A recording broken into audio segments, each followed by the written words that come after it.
አረ በፈጣሪ! አረ ለማን ነው ብለን የምንናገረው? ለማን ነው ሰሚያችን? እንዴት ይሄ ሰው እንዴት እንደዚህ አድርገው አሰቃይተውት እንዴት ሰው በሶስት ቀንና በአራት ቀን ይፈታል? ንገሩኝ እስኪ። አምልጠው ነው ወይስ ተስፈተው ነው?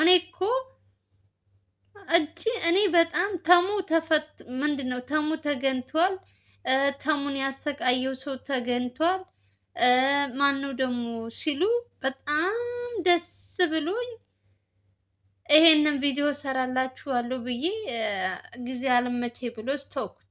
ዛሬ ደግሞ እሰማለሁ በሶስት ቀናቸው ሚኪን ያሰቃዩት ሰዎች ተፈተዋል።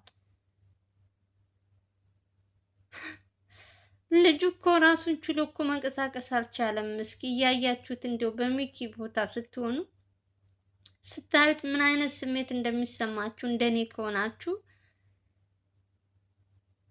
አያሳዝናችሁ? ሰው ይሄንን ቪዲዮ እያየ ልጁን ስንት ቀን ሙሉ ሲያሰቃዩ ያልሆነ የሆነ መድኃኒት እየሰጡ ልጁን እንደ እንትን አድርገው አሁን ላይ ደግሞ እነዚህ ሰዎች ቅጣታቸውን ማግኘት ሲችሉ እንዴት ሊፈቱ ቻሉ? እንዴትስ? እኔ ግራ ግብት ብሎኛል። እውነት ምን እየተካሄደ ነው ያለው? ቆይ ሰው ነፍስ ገሎ እንደፈለገ ወጥቶ ይወጣል ይገባል። ከነገራችን ላይ አዲስ አበባ ውስጥ ካያችሁ የዛሬ ስንት ቀን አመት ነው ምናምን እንደዚሁ አንዲት ሴት የቤት ሰራተኛ ሁለት ልጆች ህፃናቶች የአንድ ሰው ሁለቱንም በአሰቃቂ ሁኔታ ገላቸው። የሁሉ ሰው እንግዲህ የሚዲያ ሰው ለጊዜው ይንጫጫል፣ ምንም መፍትሄ ያመጣ ምንም።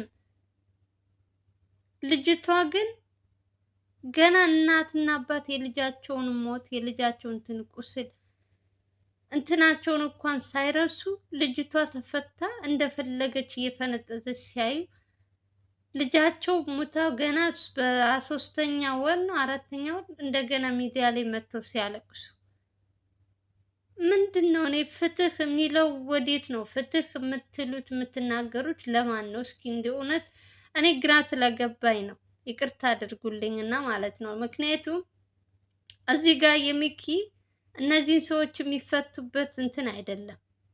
ሚኪን እያያችሁት ነው። ቁሞ መሄድ አይችልም። ራሱ ማንቀሳቀስ አይችልም። ሁሉ ነገር በሰው ገዛ ነው። ከዚህ በላይ ስቃይ፣ ከዚህ በላይ ሞት ምን አለ? የሚያስቀጣቸው ነገር ሰርተው እነሱ ግን በሰላም ብር ስላላቸው ሰው ስላላቸው አረ ፈጣሪ ይፍረድባችሁ። ፈጣሪ የላይኛው አምላክ ይፍረድባችሁ። የእውነት እኔ ምን አይነት እንትን ውስጥ እንደገባን አላውቅም። ምንድን ነው የነካን? ሰው ታውሮ ነው እንደሚያየው? ቆይ እንዴት ነው? ቪዲዮ እንኳን አይተው እንኳን በትንሽም ቢሆን ሰውን ለማገዝ አይረዱም?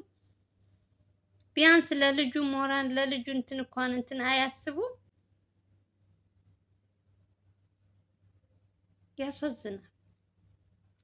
እኔ ዛሬ በጣም ተናድጃለሁ። በጣም እምባዬ ነው እንትን ያለኝ። የእውነት እንደ ዛሬ እንዲህ ተሰምቶኝ አያውቅም። ሚኪን ባየሁበት እንትን በጣም ነው የእነዚህኞቹን ደግሞ እንደዚህ ሳይ እኔ ለማን እንደምትናገሩ አላውቅም። ኧረ ጌታ ሆይ ስንት ቀን ሙሉ ሲያሰቃዩት የተሙን ያገተው ሰው ተገኘ እልል እያሉ በደስታ እንትን ስል በግራ በዚህ በቀኝ በግና በቀኝ እያሉ ጭራሽ የእነዚህ ደግሞ በሶስት ቀናቸው ተፈተው ቁጭ አሉ። እንግዲህ እግዚአብሔር ይይላችሁ። እኔ ምንም ማለት አልችልም፣ አቅም የለም። እኛ እንደዚህ ከማውራት ሚዲያ ላይ ከነገራችን ላይ ማውራት እንጂ ምንም መፍትሄ የምናመጣው ነገር የለም። ዝም ብለን የተሰማንን እንትናችንን እዚህ አምጥተን ትንሽ በትንሹ እንረጋጋለን። እንደዚህ ብቻዬን ለምን ምንድን ነው ብቻዬን ለምን እሞታለሁ እያጥነጠነኩ እያጠነጠንኩ። ወይኔ አሁን ስድቡ እኔ ራሱ ግራ ገብቶኛል። አማርኛም ጠፍቶብኛል። ተናድጃለሁ። ይቅርታ የእውነት እምለው ሁሉ ዝብርቅርቅ ብሎብኛል። ሚኪ አሳዘነኝ ታውቃላችሁ። በጣም አሳዘነኝ። በቃ የማይገባው ልጅ የማይገባው ቦታ ላይ ሆኖ ስታዩት እንደ ሰውና እንደ እንትን ስታዩት በጣም ነው ያሳዘነኝ። መንቀሳቀስ እንደማይችል ተስፋ በራሱ እየቆረጠ ልጁ ሰው ማለት እሱ ራሱ እየተሰማው ሞት ደግሞ አሁን እነዚህ ሰዎች ተፈቱ ተብሎ ሲሰማ እስኪ እንደው በሱ ቦታ ብትሆኑ ይቅርታ ምን እንደሚሰማችሁ ተመልከቱ። በሱ ቦታ ብትሆኑ ያሰቃዩ ሰዎች ታሰሩልኝ ብሎ ደስታውን ሳይጨርስ ተፈቱ ሲባል ምንድን ነው የሚሰማው? ምንድን ነው እየሰሙ ምን እየተካሄደ ያለውን ነገር ምንድን ነው? ግራ እኮ ነው የሚያጋባው ወገን። አያድርስባችሁ። ኧረ በስመ አብ። አሁንስ በዛ በጣም ማረም ሲበዛ ይመራል። የእውነት በጣም አብዝታችሁ እንትን ስትሉ ይመራል።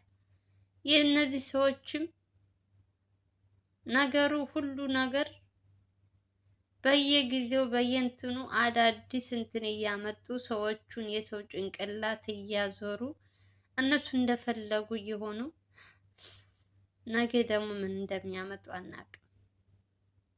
እንግዲህ እግዚአብሔር ብቻ ይሁነው። ወንድማችን ምሕረቱን ይላክለት እያላችሁ ለሚኪ እናንተ በጸሎታችሁ አስቡት። ወደ ድሮ ጤናው እንዲመለስለት ሁሉም ነገር ተስተካክሎ ለበጎ ነው።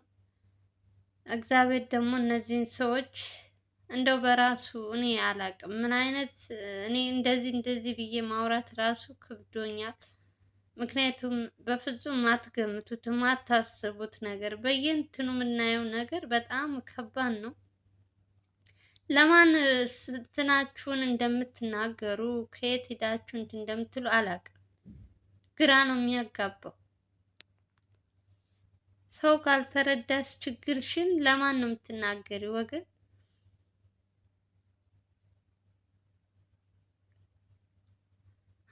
እኔ ለሚኪ ነው ያዘንኩት። ሌላው ተውት። ለሚኪ አሳዘነኝ በጣም። ምን አይነት ስሜት እንደሚሰማው እነዚህ ሰዎች ገና በሶስት ቀን ሲፈቱ ምን እንደሚል አላውቅም። ባለፈውም የሁሉ ስቃይ የደረሰበት ታስረዋል ብሎ እሱ ስራውን በሚሰራበት ቀረጻ ምናምን ብሎ በሄደበት ባላሰበው እንትን አፋፍነው በራሳቸው መኪና ወስደው ያን ሁሉ ቀናት ሲያሰቃዩት ቆዩ።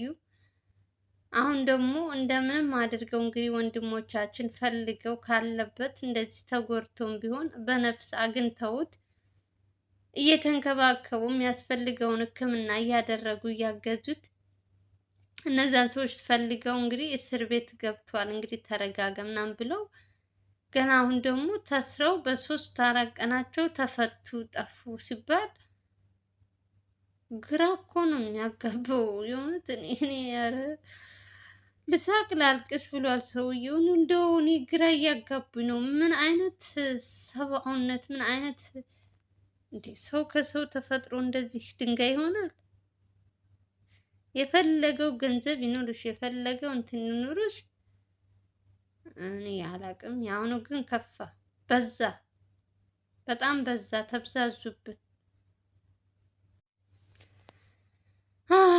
እና ምንም ማድረግ አይቻልም ማየት ነው። ለማንኛውም እንግዲህ በሚኪ በጣም ተሰምቶኛል። እናንተስ ምን ተሰማችሁ? እንግዲህ ኮሜንት ስር ጻፉልኝ። ቪዲዮውን ደግሞ ላይክ አድርጉ ፕሊስ። ላይክ ያደረጋችሁ አዲስ ከሆናችሁ ሰብስክራይብ አድርጉ።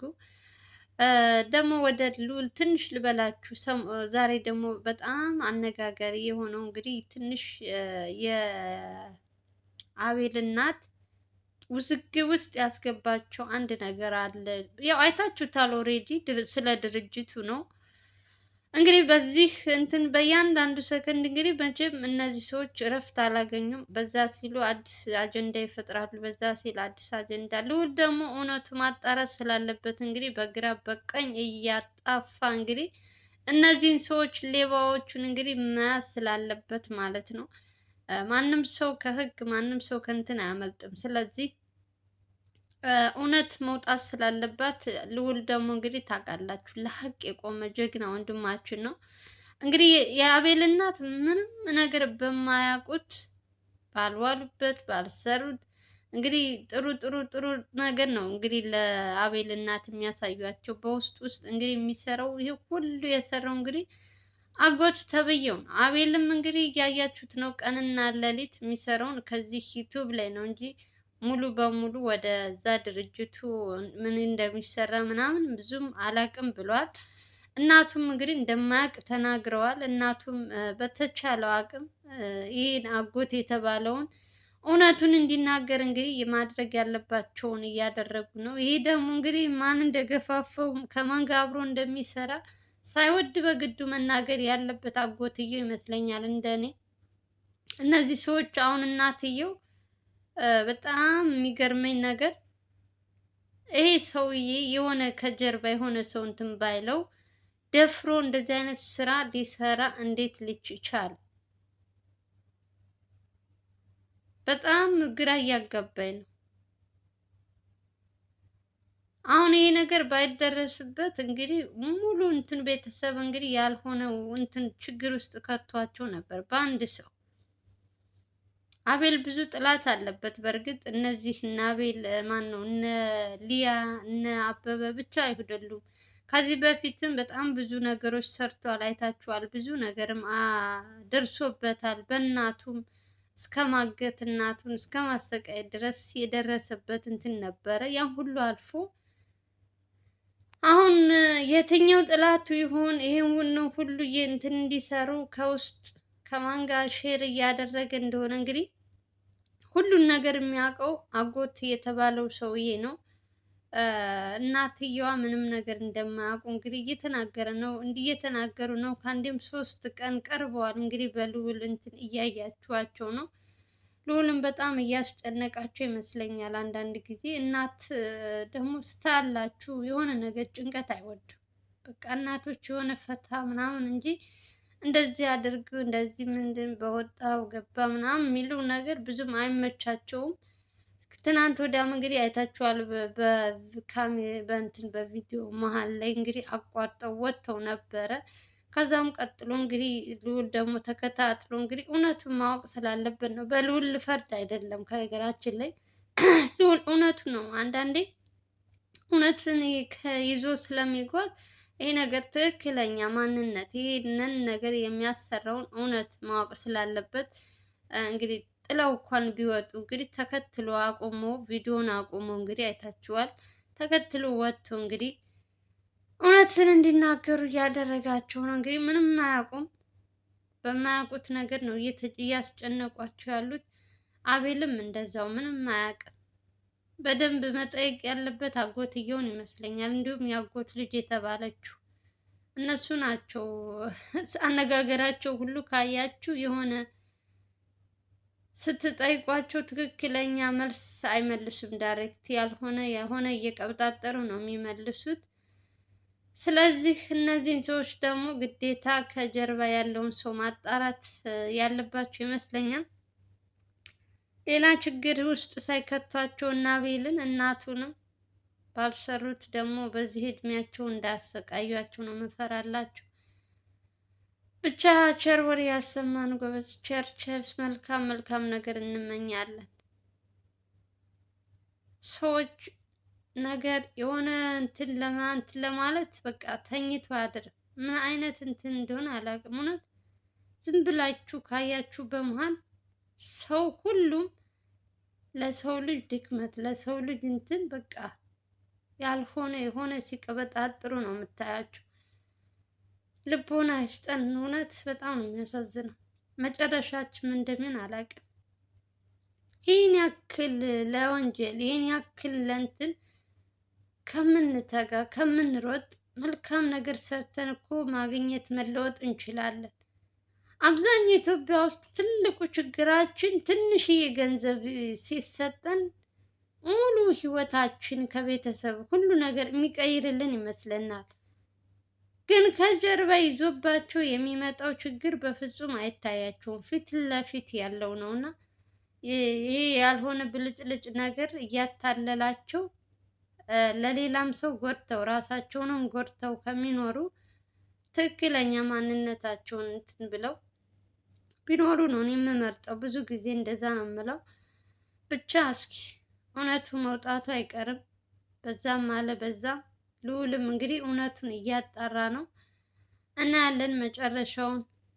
ለማንኛውም ዛሬ ስለ ልዑል ሳይሆን ላወራ የመጣሁት ስለ ሚኪ ሴትዮ ነው። እንዴትስ ተፈታች? እንዴት ይቺ ሴትዮ እንትን አለች ብዬ በጣም ተሰምቶኛል። ሚኪም በጣም ተሰምቶታል፣ በጣም አዝኗል። እንግዲህ ምንም ማድረግ አይቻልም ወንድማችን። ሌላ ምንም ልላችሁ አልችልም። የእውነት እኔም በሱ ቦታ ሁኜ እንትን ስለው በጣም ነው ያናደደኝ። ለማንኛውም እንግዲህ ምንም ማድረግ ስለማይቻል ሰላማችሁ ይብዛ ከማለት ውጭ ምንም ማለት አልችልም። በሌላ ቪዲዮ እስከምንገናኝ ድረስ ደህና ሰንብቱ እያልኩ ቪዲዮን ላይክ አድርጉ ፕሊስ ጋይዝ፣ ላይክ አድርጉ። አዲስ ከሆናችሁ ሰብስክራይብ አድርጉ። አብዛኞቻችሁ ገብታችሁ ነው የምትወጡት። የእውነት ገብታችሁ ከምትወጡ ላይክ ብታረጉ ለኔ ይጠቅመኛል እንጂ አይጎዳኝም። ልንገራችሁ ብዬ ነው።